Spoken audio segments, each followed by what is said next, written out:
ชินเหียได้ยันชินเหียเช็ดเหยียบขาข้ามมันเช็ดเหยียบขาข้ามนี่ไม่ใช่เช็ดอะไรครึ่งเลยมาเบื้องพี่เหยียบเข้าใจแล้วคงหักเหยียบยันมันค้ำแบบเจือป่ะลูกเอ้ยคืออะไรตายเช็ดชินเหียเจือได้น้องเนาะยังก็เป็นคิดนี่ขากแรกได้ทีแล้วได้ที่มันจะสบายไปหน้าจะบ่ไปหน้าเอามันจะสบายนี่พี่ดังเลยคักคักว่าหน่อยครึ่งได้มันโตหายได้ครึ่งโอ้ยยังขึ้นรถโยใช่โอ้คือเลยคักน้องขี่ว่าหน่อยบ่เอาเลยสูงวะตีนมาถึงใช่ตีนนะเอ้ยลุยนบ่แม่นว่าสั่นเนาะก็เลยว่าตัดสินใจพี่น้องเลยเนาะขอเอารถเอื้อยวันนี้ผู้เป็นนักมวยนะพี่น้องเลยเนาะเพิ่นซื้อมาเม่นแต่ปี2016แต่กินเป็นรถคันน้อยๆดอกพี่น้องเลยเนาะตีนน้อยๆ2ตีนมันเป็นรถรุ่นน้อยแต่ว่ามาบัดนี้ไปยกโซกขึ้นเปลี่ยนตีนใหม่พี่น้องเลยเนาะก็เอามาเม่นลุยเลยแล้วก็ซื้อเครื่องมาใส่เล็กๆน้อยๆพี่น้องเลยเนาะนี่แหละมาเม่นลุยในบ้านน้องน้อยเลยลุยไปไปขี่ตมนี่สบายขึ้นผู้ขึ้นผ่านสบายขึ้นผู้สบายสำนี่หนักชิดขักแล้ว3 หมัดเช้าซื้อกันลองมา3 หมัดลองเบิ่งให้เขา50รถคะแนนมันดีนะแล้วก็ให้น้องน้อยชื่อให้เจ้าก็ลองเบิ่งพี่น้องเอ้ยลองไปหลายวิธีหลายทาง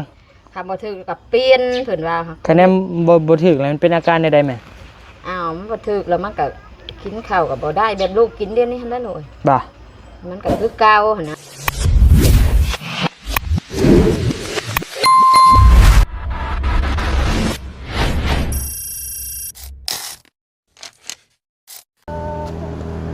พี่น้องเอ้ยกราบทักทายสบายดีเด้อพี่น้องเอ้ยน้อยอย่างอ้อมยังไงนะเดี๋ยวนี้แล้วไปหน้าเฮาเลยสบายยังเกาะว่าเดี๋ยวแป๊บนึงพี่น้องยังเกาะแบบนี้ขากแรกได้ทีแล้วได้ที่มันจะสบายไปหน้าจะบ่ไปหน้าเฮามันจะสบายนี่พี่น้องเอ้ยคักคักว่าหน่อยคักจะเพียงคอไปน่าจะสบายเลยบ่เดี๋ยวแม่สบายบืนไม่ยากวันนี้กล้าขี่น้ำบ่เลยบ่ยันตกขี่นี่ตกเด้อเนาะคะแนนไม่หายขี่เป็นบ่ขี่ได้บ่ตีนบ่ถึงอีนี่บ่ถึงแต่บ่ลองขึ้นนางเบิ่งไงสิครึ่งหายไปขึ้นรถไงสิครึ่งหายไปบ่ยันตกขึ้นรถไงสิครึ่งหายประหยัดนะเหยียบนี่ขึ้นปึ๊บแล้วก็นั่งขึ้นรถเป็นยังนอกนี่มันครึ่งมิลแล้วประหยัดนะเหยียบเบื้องนี่ขึ้นเลยก็คาบขึ้นรถแล้วคาบจับให้นี่ประหยัดยันตกโอ้ยบ่ตกครึ่งได้มันโตหายได้ครึ่งประหยัดขึ้นรถใช่คือเลยคักน้องขี่อยู่ไหนบ่เอาเลยสูงวะตีนมาถึงใช่ตีนนะโอ้ยสาวขาสั่นนะนี่คักแล้วคักวะคักคืออยู่เลยหน่อยคือป่ะใช่จับคือจับคันเร่งมึงด้วยเขาถ่ายรูปเนี่ยยิ้มแซบพี่น้องเลยเนาะอันนี้ก็เป็นรถบานิวเด้อพี่น้องเด้อรถเอื้อยบานิวนะพี่น้องเนาะตอนแรกมันบ่เห็นสภาพแบบนี้พี่น้องเลยเนาะบานิวไปเปลี่ยนตีนมาพี่น้องเลยเปลี่ยนตีน2 ตีนเอามาเมียนลุยนะพี่น้องเนาะมี FC หลายคู่หลายคนพี่น้องเลยเนาะเพิ่นก็ได้เพิ่นก็ว่าโอ้ยบานิวเอารถ PCX ไปลุยบ่แม่นว่าซั่นเนาะก็เลยว่าตัดสินใจพี่น้องเลยเนาะขอเอารถเอื้อยวันนี้ผู้เป็นนักมวยนะพี่น้องเลยเนาะเพิ่นซื้อมาเม่นแต่ปี2016แต่กินเป็นรถคันน้อยๆดอกพี่น้องเลยเนาะตีนน้อยๆ2 ตีน มันเป็นรถรุ่นน้อยแต่ว่ามาบัดนี้ไปยกโชคขึ้นเปลี่ยนตีนใหม่พี่น้องเอ้ยเนาะก็เอามาเมียนลุยเลยแล้วก็ซื้อเครื่องมาใส่เล็กๆน้อยๆพี่น้องเอ้ยเนาะคักเลย นี่แหละมาเมียนลุยในบ้านน้องน้อยแหละลุยไป โอ้ไปขี่ตมนี่สบายขึ้นผู้ขึ้นผ่านสบาย ขึ้นผู้สบายสำนี่ คักแล้ว ย่านแต่บ่กล้าขี่หั้นแหละ ตัวมันสูงกว่า แห้งเพราะ โอ้ยอย่าตกเลยตก คักบ่ คัก บ่ได้พาล่มแล้วบัดนี้ขี่ต้มกับบ่ย่านบ่มีล่ม แม่นเลยลุยอย่าง ไป เดียว ลุยบืนสำนีก็บืนได้แล้วเนาะ สำนี้โอ้สบายโพดหน่อยเอ้ย ขึ้นได้บ่นี่ อันนี้โอ้สบายซ้ำมันนี่ได้หมดเลยนี่แถวนี้ มันเป็นอะไรบีบากบ่ แม่นบีบาแต่อันบ่แม่นของแท้พี่น้องของเฮาดัดแปลงเอาเฮ็ดเองพี่น้องเอ้ยเนาะซื้อเครื่องมาเฮ็ดเอง คักเลย ลองขี่บ่หน่อย หายันตก ซ่อนก็ไม่บ่ ช้อนอยู่ค่ะช้อน ซ่อนบ่ ไข่ครับนี่บ่ครับ มันบ่มีคนจับกล้องให้ถ่ายตามมาก่อนสิพาลองขี่เบิ่งต้นคุมเท่านี้ โอ้ย แต่ว่าคักพี่น้องเอ้ยเนาะบัดนี้ขี่แล้วก็คัก ขี่อยู่ทางยางคัก ทางย่างก็บ่คัก เป็นไง มันช้ามันเล่นได้แต่100นึง โอ้สำนายว่า เพื่อ ได้ สิมาฮอดหูดับตำใหม่ไอ้เหล่งมาเป็นยางน้ำได้พี่น้องสำหรับลุยเลย หาก็ขี่มามื้อนี้บ่ ฮะ หาก็ขี่ขึ้นมามื้อนี้บ่ เออ โอ้ อุ้มเด้ผลมันสิตกกันเลยว่าขี่ขึ้นมาเบิ่ง คะแนนมาภูเขาหน้าน้องน้อยกับคนทางบัวปันไดดอกพี่น้องมันติดทางยางนี่แหละพี่น้องเลยเนาะกับเปลี่ยนผัดกันใส่อยู่ในเมืองก็ใส่แบบหนึ่งอยู่บ้านนอกแบบนี้เขาก็ใส่แบบนี้พี่น้องเลยเนาะพอดีมีรถซับเปลี่ยนกันก็ดีพี่น้องเลยเนาะ ขี่แบบนี้แหละคักสบายไปบ้าไปหยังก็บ่ยาก โอ้ไปป่าไปรถนี่แถวป่านี่สบายมาก ลุยไปเลยนะไม่ต้องห่วง กะห่วงแน่เลย มันกับแพงคือกันวะ เกือบแพกอยู่แต่ว่าไปลุยป่าลุยหยังเขาแม่นเขาป่าเขาหยังกะบ่ย่านไปบ่คือคันน่ะนะ บ่ย่านตีนหัวเนาะ แม่นเลยสบาย คันน่ะเขาไปย่านแต่สีหลุน แม่นเลย โอ้ยเสียงยังน้อย เสียงปืนเสียงลงก่อน เสียงปืน เขามายิงนอกบ่ ว้าวคือมันใหญ่ใช่ปืน สูงอีหลีนี่ สูงว่า สูง กินแล้วข่าวหน่อย กินแล้วจามฟัง ไอ้เบอร์ชื่อยังเขามาจำบ่ได้แหวเลยนะ โดย ยันจะถ่าเหิง เบิ่ง12 โมงจำ12 โมงแล้วบ่ 1 โมง เฮาจะถ่ายหน้าจะแล้ว มีเงินอยากเปลี่ยนใหม่อยู่พี่น้องเปลี่ยนเบรกเปลี่ยนคาดเปลี่ยนเบรกมันให้มันงามๆเห็นไหมเห็นว่ารถไปเรียกไปงานกันเนาะมันจะขี้ต้มครับ ไปแล้วงามแล้ว คักพี่น้องเลยเนาะกับ FC หลายคู่หลายคนก็บอกบ่นิวว่าโอ้ยบ่นิวไปหาบิบากมาขี่ซะว่าซั่นเห็นบ่นิวมักลุยเด้ก็เลยว่าไปเอารถนั่นแหละไปแต่งเอาพี่น้องเลยเนาะเฮ็ดเองพี่น้องเลยเนาะ โอ้ซกมันอยู่ในนี้เนาะอันนี้มัน แบบเฮ็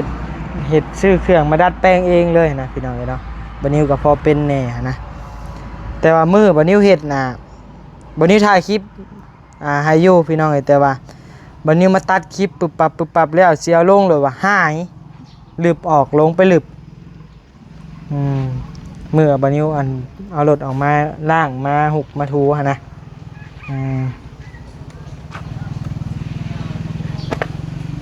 บ่ได้ซื้อรถพี่น้องเลยเนาะซื้อแต่เครื่องแต่งมาแต่งเอาและพอได้ขี่พี่น้องพอได้ลุย พอบ่ได้เอารถคันงามๆมาลุยหั่นนะ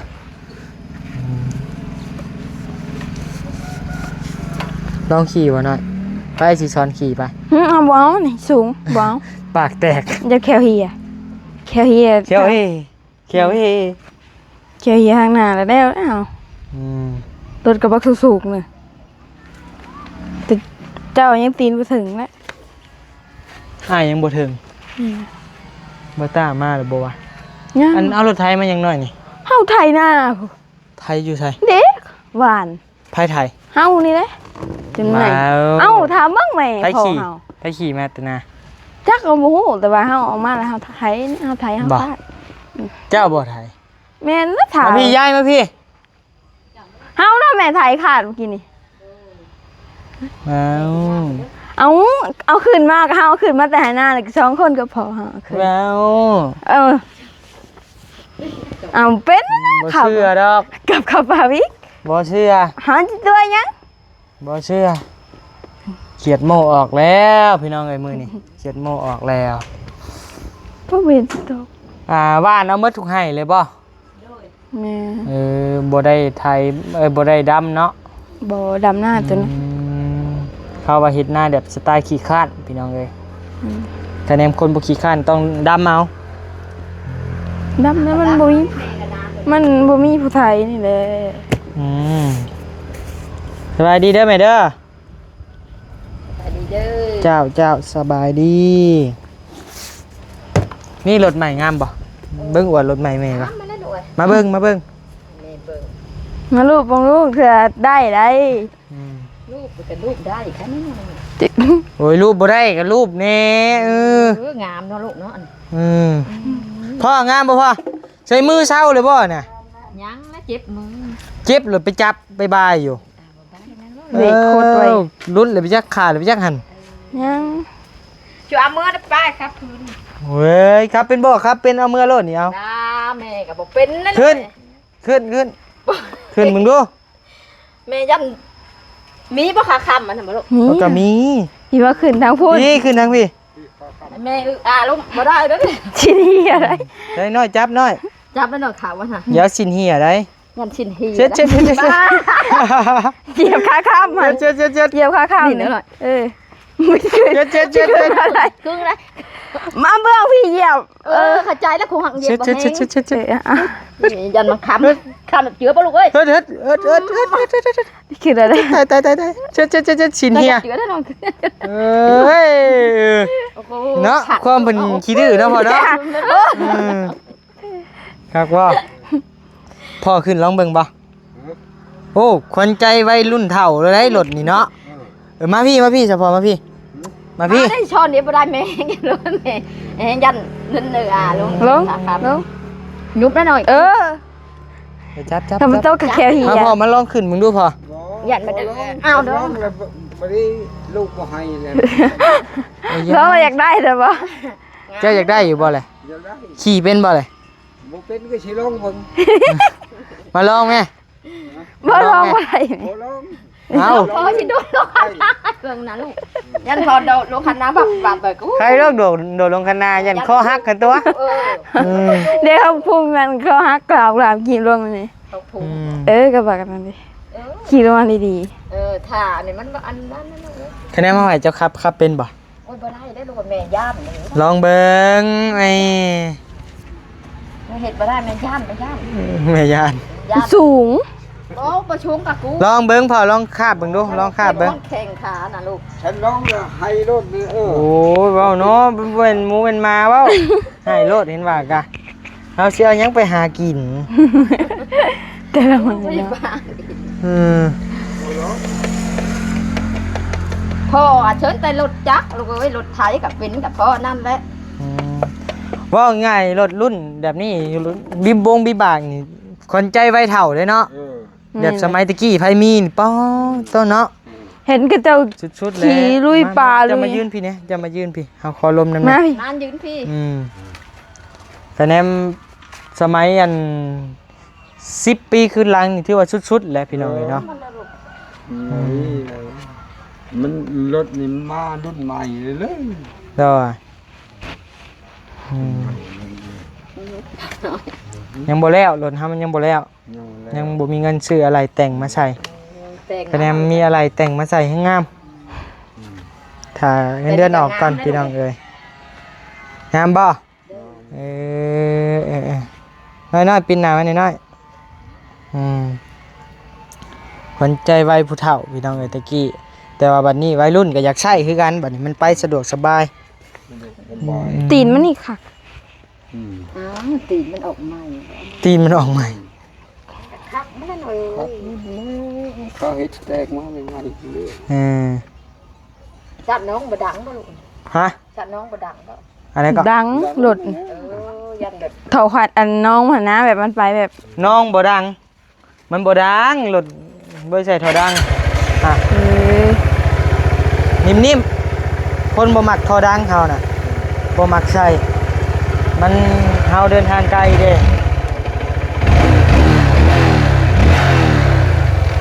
ดังบ่เพิ่นน้องแปลว่าท่อน้องดังบ่เพิ่นว่าบ่ดังรถเฮาบ่ดังบ่มัก แบบขับน่ะป๊าดหวังมื้อซื้อนี่ป๊า บ่ดังบ่เขาใส่ ดังขาวได้ ซื้อใหม่แล้วหน้าตาเนี่ยมันแบบนั้น ซื้อมาใส่ใหม่นั่นล่ะกะ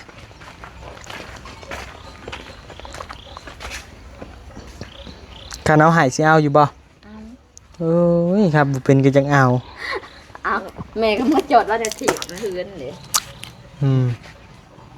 มาจอดโชว์นี่ได้หน่อยแล้วคือแล้ว จอดโชว์ก็จอดเลยหาสิขี่มาจอดให้กูมือรถ นี่มันได้รถแล้ว แล้วหลุดขาดแท้ ถือแขวเพิ่นผู้ยิ้มไว้ฮุบเฮ้ยเนาะได้บ่ตาขึ้นนั่นมาเถอะวะ จักอ่านอยู่แต่หน้าผู้หาก็มาแต่หน้าว่าสิขึ้นไปเด้อ บ่ขี่รถมาพร้อมอ้ายแล้วไปจอดอยู่ในเซเว่นนะ หาว่าฝนตกก็ไปล่ะไม่ยากหรอกว่ะ แห้งก็ทำผู้คนด้วย บ่น่าเบยตก มันครึมๆสิเสีย จะว่าไปกินนี่ฝนตก อ้าวว่าฝนเจ้าว่าฝนตกอยู่นี่ ตก อ้ายก็ว่าถ้าฝนตกถ้าฝนจะเศร้าตกก่อนจังสิมา เดี๋ยวทำบ่เข้าใจเนาะ นี่ก็ซื้อใหม่แล้วเนาะ ใช้สื่อใหม่ โมเมนต์บ่ ว้าว ซื้อตอนนี้ มันมารถนี่แหละยืมก็หน่อยเงินในคือแต่งรถนี่โอ้มีเงินใดมันมีเงินใด เฮาบ่อยากสิเว้าเงินเบิดบ่อยากขี้โม้ เอาไหม มาตอนมาต่อ เอาดีเลยพี่น้อง เอาก็ให้แต่จะผ่าน เงินคือคิวเท่าน้อยนะคิวใบอันคิวหักไม้หักยามาได้ใส่ อืม บ่คือคิวหักไม้หักยามาได้ใส่ จักได๋ยานั่นเด้ยังก็ต้องซื้อย ายังน้องน้อยกินนะแม่ตัวตอนนั้นนะฮะตอนน้องน้อยเพิ่นเลือดออกนะ แม่กับยากินยาเลย ยาหักไม้เด้ เฮาไหม หักมาก เฮาไหมเขา มันดียังแน่แม่นะนั่งลงดูนั่งลงมาถามหน่อย ถามอีก มันดีหยังแหละนะ ดียังมาหน่อยดีก็เถอะกันมาหน่อย จะแล้ดี เฉ อัน พาะก็ดีบ่ บ่ได้ บอแล้วมันก็มีหลายอันนี่ มีอันแบบไอเป็นนี่ก็มีบ่ยังไปถามเขาลองเบิ่ง เจ้าเลยไปถามให้อ้าย เฮาบ่ฮู้แบบไอเป็นเจ้าแล้วไปถาม บอก จะต้องไปปรึกษา เจ้าบอกเขาว่า เฮาบอกก็บ่คือไอบอกไอเป็นผู้เป็นน่าสิฮู้ว่ามันเป็นแบบใดแน่แบบใดแน่ อ้ายเป็นกลย้อนจะก็บอกจะก็ซื้อมาให้อ้ายแหน่เลยอ้ายสิเอาเงินให้ โอ้ยเฮาบ่จักนะสิว่าเฮาพาไปบ่แหละ อยู่ไสเด้ อยู่บนเฮือนน้องป่าค่ะ ไกลบ่ ก็เฮือนน้องป่า ให้น้องน้อยซื้อให้ลูก เฮา น้อยซื้อให้ เฮาลืมบ่แล้วเฮาลืม หักไม้หักยาบ่หรือว่าเป็น ทางไม้แหละเป็นทางไม้เพิ่นเอามาแต่ มดแต่สมมัน เพิ่นเอามาแต่โคกแต่ละเพิ่น เท่าใดเลยเพิ่นขาย เฮาซื้อหมัด3หมัดเช้า เท่านะถูกครับหักดีบ่ อ้าวน้องๆกับมดแต่สมมัน มืด2แมตช์ดีเลย แล้วเฮาบ่ได้กิน คือว่าบ่กิน บ่ได้กิน เอาน้องเช้าแล้วก็น้องก็บ่กินก็ ลองไม่อ้ายเบิ้งอันไปซื้ออ้ายมันบอกเขาว่าอ้ายเป็นคนละย้อน เฮาเว้าแล้วเฮาลืมนี่นะใกล้ๆนึงนะ กระเพาะนั่นเอากินเลยมัน กระเพาะคนละย้อนกระเพาะคนละย้อนวะนี่เพิ่นฮู้ดอก ว่าแต่กระเพาะเลยเข้าใจลูกเด้อ ขายขาดรถเขา เขาขายขาดนะคะสบายลูก ขายขาดได้เลย แบบแต่งคาย ไปแต่งคาย มีค่ายอีกบ่ มีเลยกับบางคน โอ้เพิ่นมีมนต์บ่เออ ชื่อขาดเลย ซื้อขาดเลย แบบนี้แหละเฮาชื่อขาดล้นอะไรเนาะก็ต้องมีค่ายมีเคยเนาะชื่อขาดปึด นะที่เทือนเขาซาตาที่เทือนซาโมนี่ เข้าไปในผู้บ่ แม่นเฮากับสิไปใกล้ๆนะ อืม หมักชิป 3 หมัดสาว สามหมักเช้า ถ้าซื้อกัน เอามาลองมา3หมัดลองเบิ่งให้เขา50โลดคะแนนมันดีนะ เดิน อืม แล้วก็ให้น้องน้อยชื่อให้เจ้าก็ ลองเบิ่งพี่น้องเอ้ยลองไปหลายวิธีหลายทาง คำบ่ถือกับเปลี่ยนเพิ่นว่าค่ะ คะแนนบ่ถึกแล้วมันเป็นอาการใดๆแม่ อ้าวมันบ่ถือแล้วมันก็กินข้าวก็บ่ได้แบบลูกกินเดี๋ยวนี้หั่นแหละหน่อย บ่า มันก็คือเก่าหั่นนะ คะแนนถึกเลยหายโลดแม่นบ่ โดยโทรไปกินเท่ากับปูห้อยน่ะหน่อยนะ ใช่ไหมอันนั้นบ่คือกัน บ่คือกับใบกิน มีคาลัมอีกบ่ คาลัม คาลัม เลย เลย ปลาแดก เออ คาร่ำเลยปลาแดกกระปูหอยหมอกเฮาตอนนั้นกินตอนนั้นได้จักแล้วแบบจะเป็นยันคนละแบบ โอ้ยแห้งนักแล้วแห้งคาลัมนักเลย อืม อีน้อยหาชิ้นเขาก็บ่ให้กินหักมันชูชีกิน มันชูชีกิน นั่นอยาก อ้าวเนาะชีนเนาะหน่อยเนาะมันเป็นแนวกินอยู่กูมือว่าบ่มีชีนกินได้ อยาก ได้ซะ มันหลายอันนั้นลูกกำลังถือเขาก็เปลี่ยนให้บ่ถือตัวหนึงก็เปลี่ยนตัวหนึง ม มันไหลเร็วก็ถาม คำอันนั้นในบ้านหักอ่ะ มันไหลแนวมันไหลมากมันไหล เพิ่น กลัว อัน ไหล นั้นก็ เร็ว มีในบ้าน อืมจังว่ากันพี่น้องเอ้ยเนาะเรื่องยังบ่ดีอยู่บัดนี้ก็ได้ใครแน่อยู่ใครกินข้าวกินน้ำได้น้อยนึงพี่น้องเอ้ยแต่ก็ยังบ่หายขาดนะกิน ไปหมกอันนี้บ่ลูกกินยาอันนี้อยู่หมกอันนี้ มันก็ใครแน่อยู่ใครแน่น้อย ส นึง ติมคือเช้าหรือเป็นยัง เช้าแล้วสติเป็นกระเพาะบ่ปุ้ง เราเศร้าเลย แต่ก่อนแล้วก็ กินทางไม้นี่บ่ เรากินยาเราไปกวดตลอด เออ หักมดลายแล้วก็ไปตลอดทีหนึ่งไปทีหนึ่งไปต้องเถือกหมดทิศ ประกวดอยู่หมกพุ่น เราก็จนเหลืองจนจ่อยจนซีดมันเปล่าเนาะ แล้วก็จนเป็นปีใช่ไหม บ่จังเช้าบ่ แม่นะเราไปปัวอยู่หมุกเที่ยวไปตลอด คือการไหนกับปอยหมุกไปขี่ในได้แล้ว หักเราบัด วิธีทาง ขาวหล้ำทำไมกินแต่ไข่ไก่กับข้าวหุง เอาหู กินแต่ข้าวหู กับ แต่ว่ากินซีนกินหยังไปอยู่ อืม กินคือกันสินหมู ซีนหมูซีนขาวหล้ำเราแบบ จังได๋ซะ คันกินข้าวเลยแบบเน้นๆอันนั้นบัดลูก เฮาหลดกินข้าวหรือบ่แน่นกินมีแต่หากแต่เดี๋ยวนี้บ่หากแล้ว อืม แต่ว่ามีคะแนนมากินแนวพิษเนี่ยก็หากคือกันหากเว้าง่ายมันหากลดลงแล้วเฮานะเริ่มสิไข้แหละเริ่มสิเศร้าแหละ แต่ว่ามันยังบ่เศร้า แต่หาวิธีให้มันเศร้าขาดนะตอนนี้นะตัดกระเพาะถิ่มบ่เนาะเนาะบ่ต้องมีกระเพาะนี่ กระตัดทิ้งไหมนะตัดทิ้ง จะได้เห็นบ่เศร้าอย่างเดียวตัดทิ้ง ไปแล้วก็อันน้องน้อยบอกว่ากินเลยบัดกินอันนั้นแหละมันอยากหากว่านี่ บอกแล้วก็ตื่มคำมีอันนั้นแล้วก็ตื่มทางไม้ใช่มันมีลายเบสดิ เพิ่นเป่าก็ได้ติ บ่แล้วลูก เพิ่นบ่เบาบ่ เนาะนะทางไม้เอา หมอหักไม้เนาะนี่เนาะ เดินหางลายคนนั้นมาเอาหมดแต่ผักปูผักค้ามันนะลูก เขามาเอาเถื่อละล้านเถื่อ อันนี้หาบหนึ่งอันได้มือนะคะ เดี๋ยวสิลองเบิ่งพี่น้องเลยเนาะ โอ้ยประชาต้มขึ้นเย็นๆนั่นน่ะลูกเอ้ย มันบ่ได้คิวบ่แม่ บ่